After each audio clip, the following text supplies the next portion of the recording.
नमस्कार स्टूडेंट्स। तो आप सब लोग कैसे हैं? आशा यही करते हैं आप लोग स्वस्थ होंगे, मस्त होंगे। बच्चों, अब न्यू चैप्टर जो है हमारा वो है हमारा उपसय संयोजन यौगिक। उपसय संयोजन यौगिक के अंतर्गत हम लोग सीखेंगे IUPAC पद्धति से नामकरण कैसे किया जाता है उपसय संयोजी यौगिकों का। इसके बाद हम लोग सीखेंगे इसमें किसी भी उपसय संयोजी यौगिक के लिए जो केंद्रीय धातु परमाणु होता है उसकी ऑक्सीकरण संख्या कैसे निकालते हैं तथा प्रभावी परमाणु क्रमांक कैसे निकालते हैं तथा IUPAC पद्धति से नामकरण सीखेंगे। नामकरण से हम सूत्र कैसे बनाए जाते हैं वो सीखेंगे तथा सूत्र से पुनः नामकरण कैसे किया जाता है उसके बारे में सीखेंगे। तो इस सब के लिए सीखने से पहले हमें कुछ रूल्स मालूम होने चाहिए। तो रूल्स हमारा जो है, सबसे पहले IUPAC पद्धति से जो नामकरण कहते हैं उसके रूल्स क्या होंगे। तो रूल्स के लिए सबसे पहले आयनों के नामकरण का क्रम किस प्रकार करते हैं। आयनों का नामकरण यदि हमें करना है तो ध्यान रखेंगे आयनिक संकुल में सबसे पहले धनायन लिखे जाएंगे। आयनिक संकुल में सबसे पहले धनायन लिखने तथा उसके बाद ऋणायन का नाम लिखा जाता है। सबसे पहले पॉजिटिव आयन का नाम लिखना है तथा उसके बाद हम लोग किसका नाम लिखेंगे, निगेटिव आयन का नाम लिखेंगे। अच्छा बेटा, उसके बाद देखिए सेकंड रूल्स क्या होगा। सेकंड रूल्स होगा हमारा उपसह संयोजन मंडल।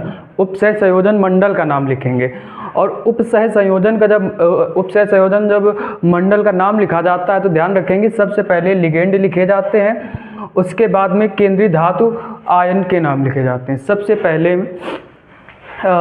लिगेंड का नाम लिखेंगे तथा लिगेंड का नाम लिखने के बाद में केंद्रीय धातु आयन का नाम लिखेंगे। जैसे लिखा है बेटा कॉपर NH3 का होल ट्वाइज डॉट। ये एक प्रोडक्ट हमने एक उपसय संयोजन यौगिक बना दिया है। अब ये हो सकता है कि सही ना हो, बशर्ते एक एग्जाम्पल के तौर पर लिया है हमने, फॉर एग्जाम्पल लिया है बेटा इसको। तो ध्यान रखेंगे ये होता है इसका लिगेंड होता है, ये इसका केंद्रीय धातु आयन होता है, ये इसका धनायन होता है बेटा। तो सबसे पहले जब रूल्स लिखेंगे तो पहले लिगेंड का नाम लिखेंगे, पहले इसका नाम लिखना है हमें, उसके बाद एक केंद्रीय धातु परमाणु का नाम लिखना है, मतलब केंद्रीय धातु परमाणु या केंद्रीय धातु आयन का नाम लिखना है। तो उसके लिए अब उसके बाद देखें लिगेंडों का नामकरण कैसे करते हैं। तो लिगेंडों का जब नामकरण कर रहे होंगे तो हमें सबसे पहले ऋणात्मक लिगेंड को लिखना होता है। सबसे पहले किसे लिखना होता है, सबसे पहले ऋणात्मक लिगेंड। और ऋणात्मक लिगेंड लिखने के भी कुछ रूल्स होते हैं। ऋणात्मक लिगेंड लिखने के भी कुछ रूल्स होते हैं। पहला होता है यदि इनके साधारण के नाम के अंत में आइड आए, यदि इनके साधारण नाम के अंत में आइड आ जाए बेटा, IDE आइड आ जाए तो इसके स्थान पर O लगा देते हैं। इसके स्थान पर क्या लगा देते हैं, O लगा देते हैं। या फिर हम आइड का जो E वर्ड होता है, जो आइड का E लेटर होता है, इस लेटर को हटा करके हम लोग यहाँ पे क्या लगा सकते हैं, O लगा सकते हैं। हम लोग क्या लगा सकते हैं, O लगा सकते हैं। फॉर एग्जाम्पल के तौर पर जैसे मैंने लिया है क्लोराइड लिया है, क्या लिया है, क्लोराइड लिया। तो क्लोराइड का आइड ये पूरा हटा करके हम लोग O जोड़ सकते हैं, इसे क्लोरो भी पढ़ सकते हैं, हम लोग लिख सकते हैं। तथा E हटा करके O लगा करके अर्थात इसे क्लोराइडो भी पढ़ा जा सकता है। इसे क्या पढ़ा जा सकता है, क्लोराइडो भी पढ़ा जा सकता है। देखिए बेटा सेकेंड रूल से लिगेंडों के नामकरण में ही सेकेंड है ऋणात्मक लिगेंड का। देखिए बेटा क्या लिखा है, यदि ऋणात्मक लिगेंडों के नाम के अंत में आइट आ जाए, ITE आइट आ जाए या फिर ATE एट आ जाए, तो बेटा इसमें क्या होता है, इसके नाम के अंत में E को हटा देना है। यहाँ से 8 से E हटाना है और 8 से E को हटाना है और इसको हटाने के बाद इसमें O जोड़ देना है। क्या जोड़ देना है, O लेटर को ऐड कर देना है। जैसे फॉर एग्जांपल बेटा लिखा है कार्बोनेट आयन लिखा है। कार्बोनेट देखो बेटा, कार्बोनेट का ये 8 का E हटा दें तो कार्बोनेटो हो जाएगा। क्या हो जाएगा, कार्बोनेटो हो जाएगा। जब लिगेंड का नामकरण कर रहे होंगे तो इसका नाम CO3 का कार्बोनेट ना लिख करके कार्बोनेटो लिखा जाएगा। इसी प्रकार ये लिखा है ONO अर्थात नाइट्राइट O पढ़ते हैं, इसको क्या पढ़ेंगे, नाइट्राइट O पढ़ेंगे। तो नाइट्राइट O का जब हम लोग नामकरण कर रहे होंगे तो उस वक्त ध्यान रखेंगे इस E को हटा करके O जोड़ना है। E को हटा करके क्या जोड़ना है, क्या ऐड करना है, O ऐड करना है। इसे क्या नाम, इसका नामकरण क्या बनेगा बेटा, नाइट्राइटो O बनेगा। इसका नामकरण क्या होगा, लिगेंड का नाइट्राइटो O होगा। अच्छा बेटा ये ऋणात्मक की बात रही। अब देखते हैं हम लोग धनात्मक लिगेंड की कैसे करेंगे। तो धनात्मक लिगेंड के लिए सबसे पहले इसके नामों के अंत में IUM जोड़ देते हैं। धनात्मक लिगेंड का जब नामकरण कर रहे होते हैं तो इनके नामों के अंत में क्या जोड़ देते हैं हम लोग, IUM जोड़ देते हैं। फॉर एग्जांपल जैसे लिखा है नाइट्रोन, क्या लिखा है, नाइट्रोजन प्लस आयन लिखा है बेटा। तो इसका जब नाइट्रो प्लस आयन का जब नामकरण कर रहे होंगे तो इसमें क्या जोड़ना है, इसमें IUM जोड़ देना, अर्थात इसका नाम होगा नाइट्रोनियम होगा, इसका नाम क्या होगा, नाइट्रोनियम होगा। अच्छा, ये कुछ रूल्स रहे लिगेंड के। अभी हम लोग उदासीन लिगेंड का नामकरण सीखते हैं कैसे किया जाता है, उसके बाद अभी इसके कुछ और रूल्स है। तो आशा करते हैं आपको कि ये 3 रूल्स समझ में आएंगे। पहला रूल्स, आयनों के नामकरण का क्रम क्या होता है, तो सबसे पहले धनायन वाले को करना होता है, धनायन के बाद में फिर ऋणायन का नाम लिखा जाता है। सबसे पहले धनायन का नाम लिखा जाता है, उसके बाद में किसका नाम लिखा जाता है, ऋणायन का नाम लिखा जाता है। जब उप संयोजन मंडल का जब नाम बनाएंगे, पूरे का जब नाम बनाना होगा तब क्या करेंगे, तब सबसे पहले हमें, अच्छा इसका नाम ऊपर वाले रूल्स के अकॉर्डिंग बना लेंगे, फिर हमें लिगेंड का नामकरण करना है। लिगेंड का नामकरण करने के बाद में हमें केंद्रीय धातु आयन अर्थात कॉपर का नाम बनाना है। जैसे अगर इसका नाम बनाना होता है, इसका नाम क्या बनाते हैं मित्र, पोटेशियम, उसके बाद इसके नंबर से अभी मतलब नहीं, पोटेशियम डाईएमीन, पोटेशियम डाईएमीन, उसके बाद में कॉपर, और कॉपर में 8 जुड़ेगा, कॉपरेट होगा। अब ये क्यों कॉपरेट होगा, इसके अभी रूल सीखेंगे हम लोग आगे। और ऑक्सीडेशन नंबर लिखनी होती है, ऑक्सीडेशन नंबर इसकी निकल के आएगी 4, ऑक्सीडेशन नंबर इसकी कितनी निकल के आएगी 4। ये फॉर एग्जांपल लिया बेटा, सही हो भी सकता है सही नहीं भी हो सकता, केवल एग्जांपल के तौर पर हमने लिया है अभी इसको, ठीक है, एग्जांपल के तौर पर लिया, आपको समझाया है किस तरह से होता है। चलिए इसके आगे के रूल्स हम लोग सीखते हैं।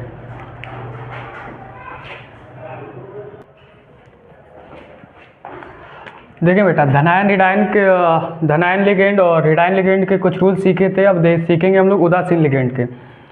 उदासीन लिगेंड में क्या होता है, इसके नाम जो लिखे जाते हैं साधारण नाम जैसे ही लिखे जाते हैं, जैसे H2O को एक्वा बोलते हैं तो एक्वा ही लिखा जाएगा जहाँ पर भी आएगा। CO, ध्यान रखें C और O कैपिटल होना चाहिए, अगर CO कैपिटल है तो इसका नाम कार्बोनिल होता है, तो इसको कार्बोनिल ही रखना है हमें। जैसे कि ये आप ये देखें, यहाँ पर ये लिखा हुआ है उदासीन लिगेंड, तो NO, इसको नाइट्रोसिल ही लिखेंगे हम लोग, ठीक है। अब देखें अगला कार्बनिक लिगेंड में क्या करेंगे, कार्बनिक लिगेंड में इनको अपने ही नाम दिए जाते हैं, इनके जो नाम होते हैं इनको वही नाम दिए जाते हैं। जैसे CH3 को मेथिल बोलते हैं, तो जहाँ कहीं भी अगर लिगेंड मेथिल मिलता है आपको तो मेथिल ही लिखना है। C6H5 इसे फेनिल बोलते हैं, तो फेनिल ही लिखना पड़ेगा हमें। अगला रूल्स नंबर 14 देखें, लिखा है लिगेंडों के नामों का क्रम, लिगेंडों के नामों को किस प्रकार से रखेंगे, तो इसको रखते हैं हम लोग लिगेंडों के नाम को अल्फ़ाबेटिकल सीरियल में। अल्फ़ाबेटिकल सीरियल का अर्थ होता है जो अल्फ़ाबेट हमारे होते हैं इस अकॉर्डिंग ही रखने, मतलब अगर A पहले आता है तो पहले A रखना पड़ेगा, अगर B आता है तो B बाद में रखना पड़ेगा। कैसे, जैसे ये लिखा हुआ है, यहाँ पे 2 लिगेंड है, एक साइनाइड है एक नाइट्रोसिल है, तो साइनाइड बनता है बेटा, इसे साइनाइड नहीं साइनाइडो लिखेंगे हम लोग, या तो साइनो भी लिख सकते हैं, तो साइनाइडो। और ये नाइट्रोसिल, इसका साधारण नाम लिखेंगे क्योंकि उदासीन है, तो पहले कौन सा आएगा, पहले अल्फ़ाबेटिकल क्रम के अनुसार पहले C आता है तो पहले C वाला लिखेंगे, उसके बाद नाइट्रोसिल वाला लिखेंगे। अच्छा, अगला है समान लिगेंडों की संख्या। जब लिगेंडों की संख्या 1 से ज़्यादा होगी तो उन्हें कैसे लिखेंगे, जैसे यहाँ पे 5 था तो 5 को हम लोग पेंटा कहते हैं, 5 को पेंटा कहते हैं। यहाँ पे हम लोग 2 को डाई कहते हैं, 3 को ट्राई कहते हैं, 4 को हम लोग टेट्रा कहते हैं, 5 को हम लोग पेंटा कहते हैं, और 6 को हम लोग हेक्सा कहते हैं। 6 को हम लोग क्या कहते हैं, हेक्सा कहते हैं। अच्छा, कुछ इम्पॉर्टेंट रूल्स हैं, देखें नाम में यदि पुनरावृत्ति हो जाए, अगर नाम में पुनरावृत्ति हो जाए तो फिर कैसे लिखेंगे, तो फिर 2 के लिए हम लोग बिस लिखते हैं। जैसे यहाँ पे EN लिखा है, इसका नाम होता है एथेन 1,2 डाईएमीन।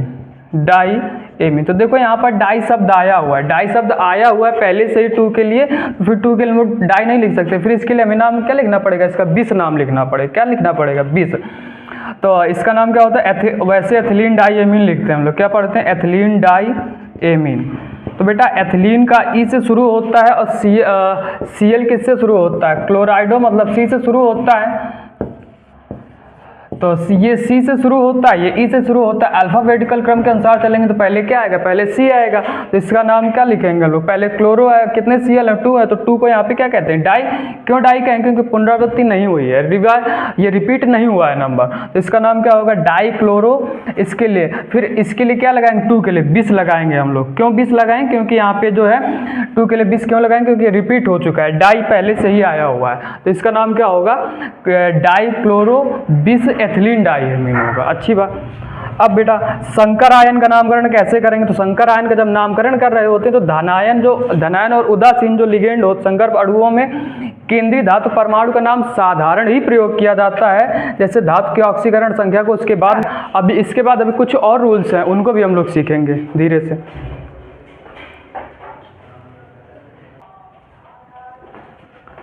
देखिए बेटा अगला रूल क्या है, ऋणायन संकर में जो होता है केंद्रीय धातु, ऋणायन संकर में केंद्रीय धातु के लैटिन नाम के अंत में यूएम जो लगा होता है उसको हटा करके उसके स्थान पर क्या जोड़ देते हैं, 8 जोड़ देते हैं। और 8 जोड़ने के बाद में ठीक उसके बाद में धातु की ऑक्सीकरण संख्या को लिखते हैं, जैसे ये लिखा K3FeCN का होल 6।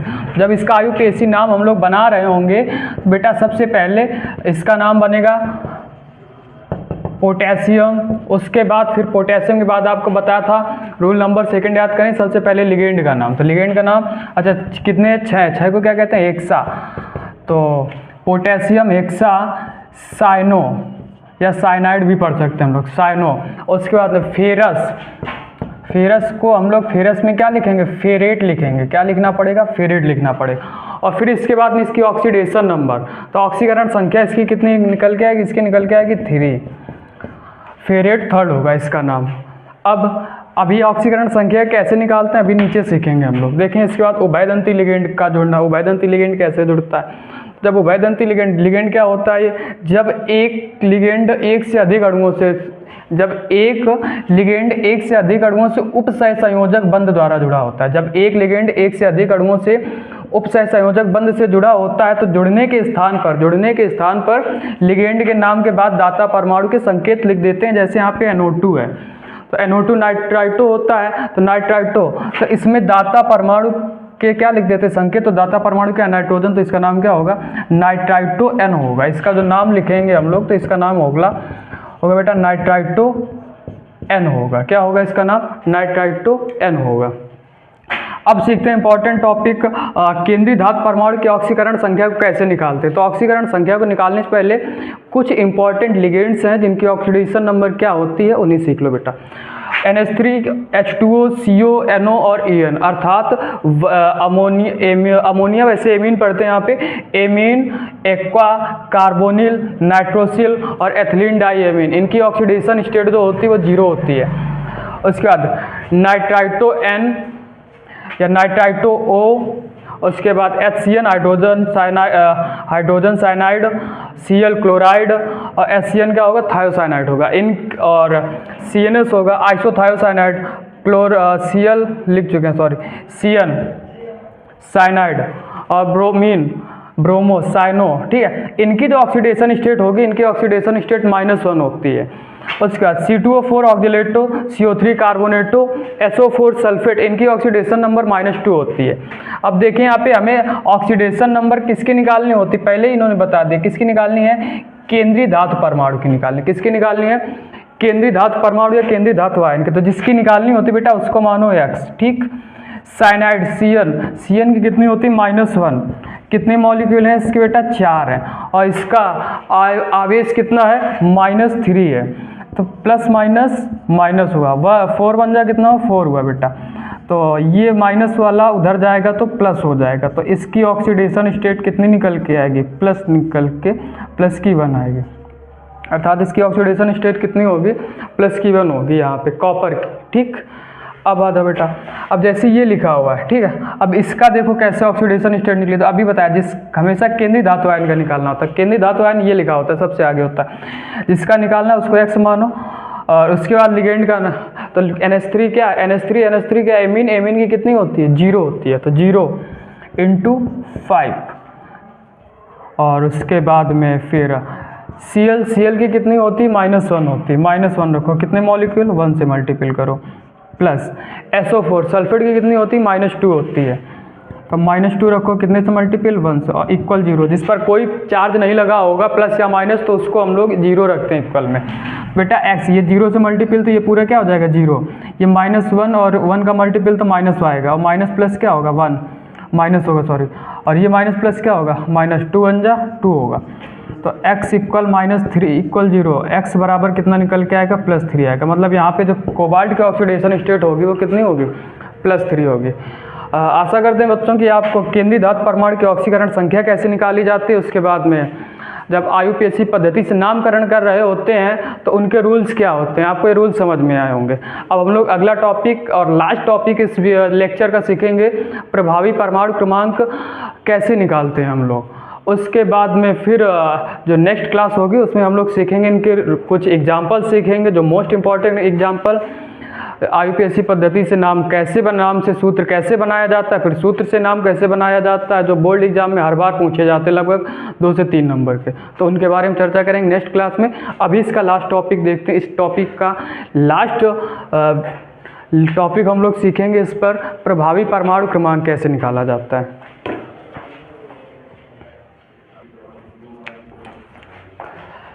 चलिए बेटा, इस लेक्चर का लास्ट टॉपिक होगा प्रभावी परमाणु क्रमांक कैसे निकाला जाता है, अर्थात इफेक्टिव एटॉमिक नंबर कैसे निकाला जाता है। ये भी लगभग 1 नंबर का क्वेश्चन पूछा जाता है, बहुत सरल होता है। इसका फार्मूला होता है इफेक्टिव एटॉमिक नंबर निकालने का, जिसे शॉर्टकट में EAN भी कहते हैं। EAN बराबर होता है Z minus oxidation number plus 2 into coordination number. Coordination number को हम लोग कहते हैं समन्वय संख्या। क्या कहते हैं? समन्वय संख्या। और ऑक्सीडेशन नंबर का मतलब होता है ऑक्सीकरण संख्या, और जेड का, जहाँ पे जेड का मतलब क्या है, परमाणु क्रमांक है। समन्वय संख्या क्या होता है? एक सरल सी भाषा में समझ लें कि किसी भी उपसहसंयोजी यौगिक में उपस्थित लिगेंडों की संख्या उसकी समन्वय संख्या कहलाती है।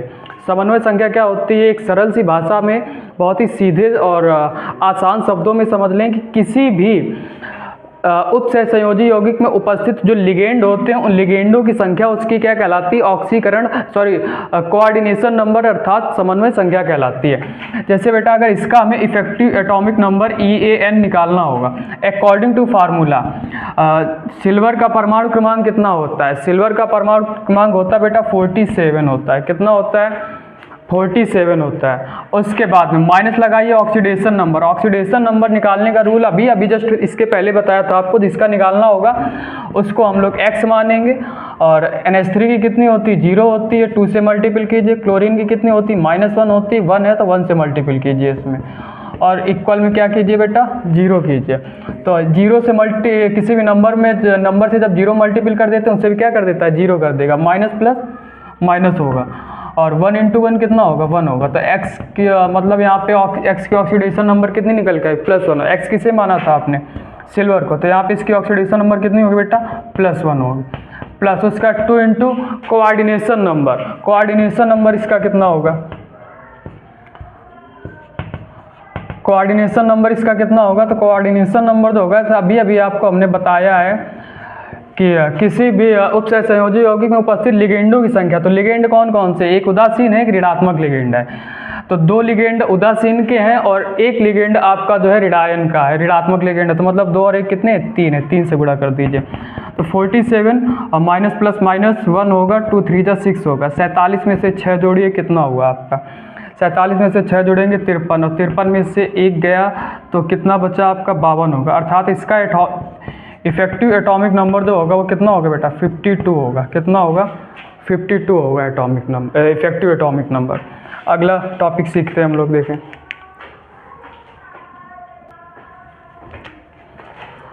अगला, देखें बेटा ये वाला, इसका देखें इफेक्टिव एटॉमिक नंबर कैसे निकालेंगे। इसका भी इसी तरह से निकालेंगे जैसे कि इसमें केंद्रीय धातु परमाणु कौन सा? फेरस है। फेरस का एटॉमिक नंबर कितना होता है? 26 होता है। ऑक्सीडेशन नंबर निकाल लीजिए इसकी भी, फेरस की निकालनी, जिसकी निकालनी उसको मानिए आप x। और उसके बाद में CN साइनाइड की कितनी होती है? -1 होती है। अच्छा, कितने मॉलिक्यूल हैं इसके बेटा? 6 हैं। 6 से मल्टीपल कीजिए। और इसका चार्ज कितना है? -3 है।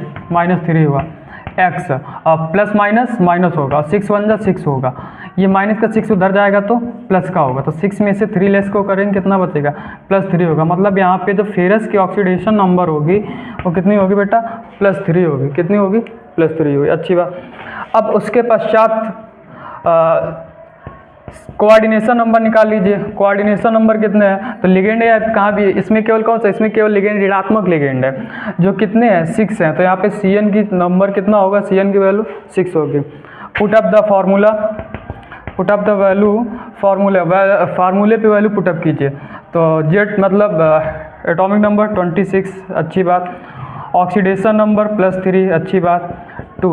और कोऑर्डिनेशन नंबर कितने 6 हैं। 26 माइनस प्लस माइनस होगा, 2 6 जा कितना होगा 12। 12 में से 26 को 12 से ऐड कीजिए 38 बचेगा, और 38 में से 3 को लेस कीजिए तो बेटा कितना बचेगा, इफेक्टिव एटॉमिक नंबर 35 आएगा। अर्थात प्रभावी परमाणु क्रमांक कितना होगा, 35 होगा। तो आशा करते हैं बच्चों कि आपको आज का लेक्चर समझ में आया होगा। आज के लेक्चर में हम लोगों ने क्या क्या सीखा, हम लोगों ने सीखा IUPAC पद्धति से जब नामकरण कर रहे होते हैं तो उनके रूल्स क्या होते हैं, किस रूल के अकॉर्डिंग हम किस प्रकार से उनका नाम बनाएंगे, कैसे सूत्र बनाएंगे, अच्छी बात। उसके बाद हम लोगों ने सीखा था ऑक्सीकरण संख्या कैसे निकाली जाती केंद्रीय धातु आयन की। उसके बाद हम लोगों ने लास्ट टॉपिक सीखा इसका प्रभावी परमाणु क्रमांक कैसे निकाला जाता है। तो प्रभावी परमाणु क्रमांक निकालने के लिए एक ही फार्मूला जो यूज होगा वो कौन सा होगा, effective atomic number equal Z - ON + 2 × Cn, where जहाँ पे Z क्या होता है, परमाणु क्रमांक होता है, ON क्या होता है, ऑक्सीडेशन नंबर क्या होता है, और Cn क्या होता है, कोऑर्डिनेशन नंबर होता है।